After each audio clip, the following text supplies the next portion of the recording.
ఇకపై మీకు ఇష్టమైన ఫేవరెట్ సీరియల్స్ యొక్క ఫుల్ ఎపిసోడ్స్ యూట్యూబ్లో అందుబాటులో ఉండవు. కేవలం సన్నెక్స్లో మాత్రమే ఫ్రీగా చూడొచ్చు. అన్నయ్యకి సంతోషం అంటే ఆ పని నాకిష్టం లేకపోయినా చేస్తాను. అలాగేనమ్మా. సరే, జ్యూస్ తాగండి.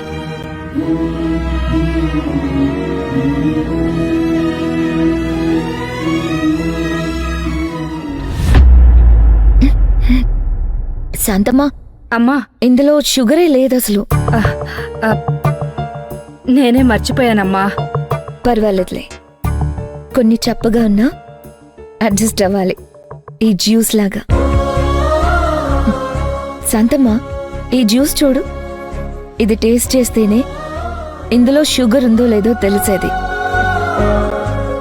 అలాగే మనుషులు కూడా. ఆ అబ్బాయి నాకిప్పుడు నచ్చకపోవచ్చేమో, ముందు ముందు నచ్చొచ్చేమో. అన్నయ్య అతన్ని ఏ కారణం లేకుండా ఇష్టపడాడు కదా. అన్నయ్య సెలెక్షన్ ఎప్పుడు బెస్ట్ గానే ఉంటుంది. మీరెప్పుడూ సంతోషంగా ఉండాలమ్మా, అదే నా ఆశ.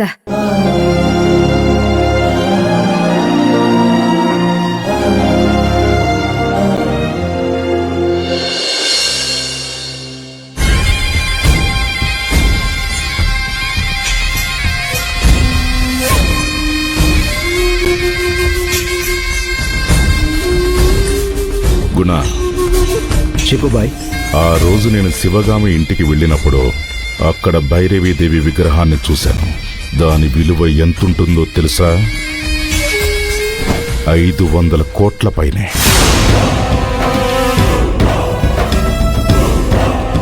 నాకు ఆ విగ్రహం కావాలి. ఆ ఇంట్లో ఇప్పుడు వినాయకుణ్ణి నిలబెట్టారు.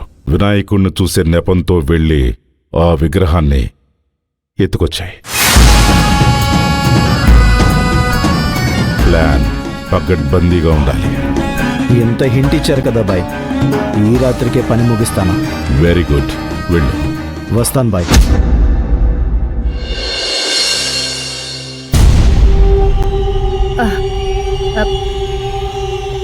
అమ్మా, నమస్కారం అమ్మా. నమస్కారం. ఎవరయ్యా మీరంతా? మేం బంజారా హిల్స్ రోడ్ నెంబర్ 10లో ఉంటాం. మీ ఇంట్లో గణేష్ను పెట్టారని తెలుసుకుని వచ్చాం. ఎంత లేటుగా వచ్చామని ఏమీ అనుకోకండి. రేపు మళ్ళీ నిమజ్జనం చేస్తారు కదా, ఈరోజే చూసి వెళ్దామని వచ్చాము. చూడొచ్చా అమ్మా? సరే రండి. సరే అమ్మా, లోపలికి రండి.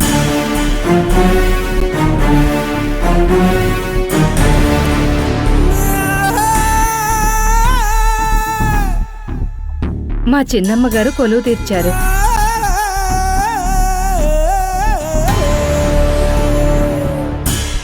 చాలా చక్కగా ఉందమ్మా. అమ్మా, కొంచెం మంచినీళ్ళు ఇస్తారా? ఇస్తాను.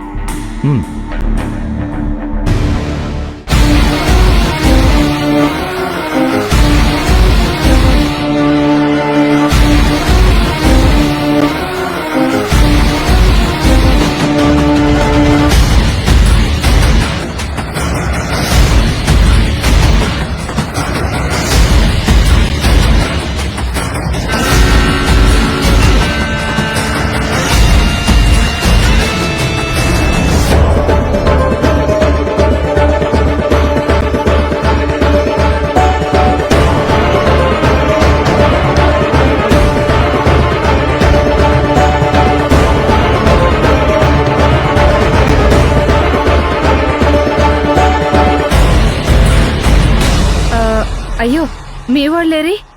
అమ్మా, ఫోన్ వచ్చింది, బయటికి వెళ్ళవలసి వచ్చి వెళ్ళిపోయారు. సరే.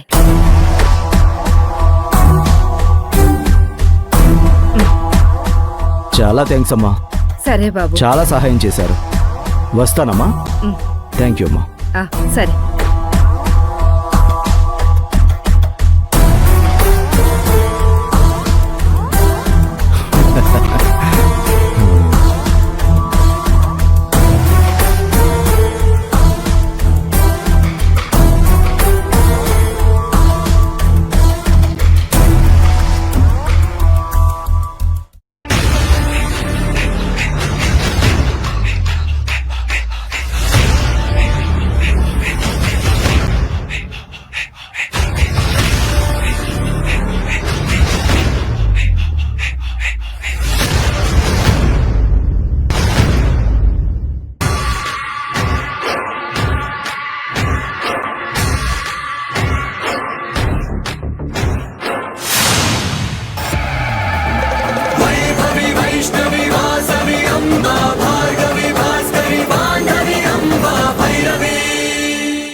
గుణా, రే గుణా, బాయ్ చెప్పు బాయ్.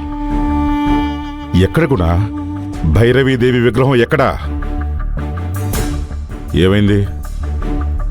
ఎందుకు విగ్రహం తేలేదు? ఆ విగ్రహం తేవడం కుదరదు బాయ్. ఏం మాట్లాడుతున్నావు? హఠాత్తుగా నువ్వు భక్తుడు అయిపోయావా ఏంటి? నేను జరిగింది చెప్తే మీరు నమ్మరు బాయ్.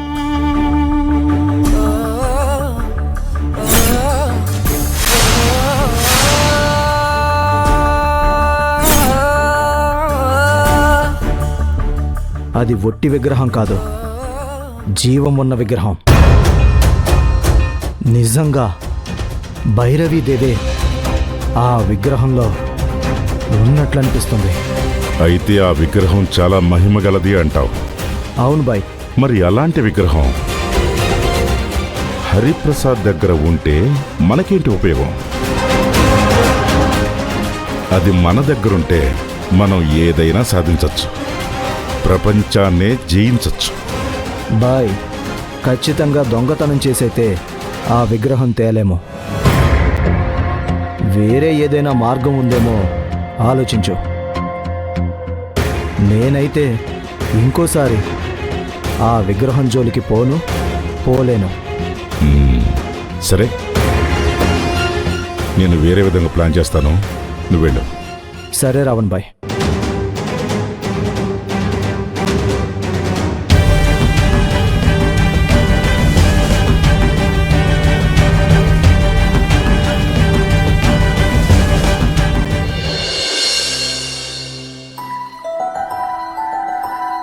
నా పేరు ముఖర్జీ. నేను ప్రపంచ చరిత్ర మీద చాలా పరిశోధన చేశాను. ఆర్కియాలజీలో ఎన్నో తవ్వకాల్లో పాల్గొని చరిత్రను ప్రపంచానికి పరిచయం చేశాను. ఓ, భైరవీదేవి విగ్రహం. Yes, exactly. ఎన్నో వందల సంవత్సరాల నుంచి అది మీ దగ్గర ఉందని విన్నాను.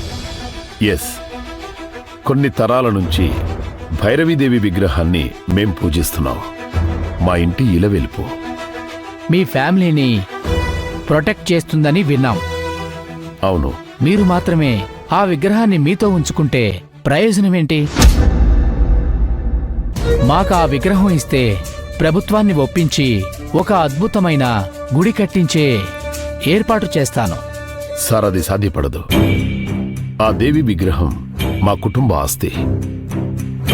నేను మీకు స్వార్థపరుడేలా అనిపించినా పర్వాలేదు, కానీ విగ్రహం మాత్రం ఇల్లు దాటి బయటికి పంపించలేను. హరిప్రసాద్ గారు, ఆలోచించుకోండి. మీకిది మంచి అవకాశం. ఒకవేళ మీకలా ఇవ్వడం ఇష్టం లేకపోతే మీకు ఎంత కావాలో చెప్పండి. 10 కోట్ల, 20 కోట్ల ఇప్పిస్తాను. లేవండి. ఏంటి? లేచి ఇక్కడి నుంచి వెళ్ళిపోమంటున్నాను. మీకు నేను చెప్పిన ఫిగర్ నచ్చలేదేమో. అసలు మీరు చెప్పిందే నచ్చలేదు. అమ్మతనాన్ని, ఆనందాన్ని, అనురాగాన్ని మనమెంత డబ్బు పోసినా కొనలేం. అలాగే మా భైరవి తల్లికి మీరు 1000 కోట్లు ఇచ్చినా మీకివ్వలేను.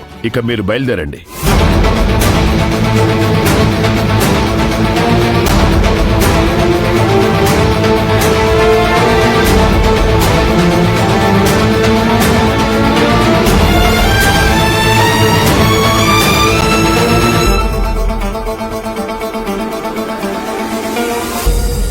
ఏమైంది? పని అవ్వదు రావణ్. ఆ విగ్రహం నీకు దొరకదు. మర్చిపోవడం మంచిది.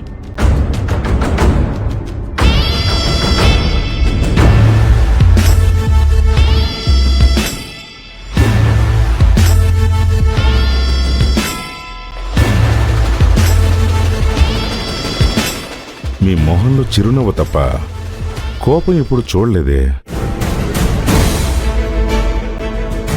నేను సీరియస్ అయ్యేది 2 విషయాల్లో రావణ్. ఒకటి, నా చెల్లెలకి ఏదైనా సమస్య వచ్చినప్పుడు. 2, మా భైరవీదేవి విషయంలో ఎవరైనా తలదూర్చినప్పుడు. అతడు భైరవీదేవిని బేరం చేస్తున్నాడు. ఇడియట్. ఓ, యు ఆర్ వెరీ పర్టిక్యులర్.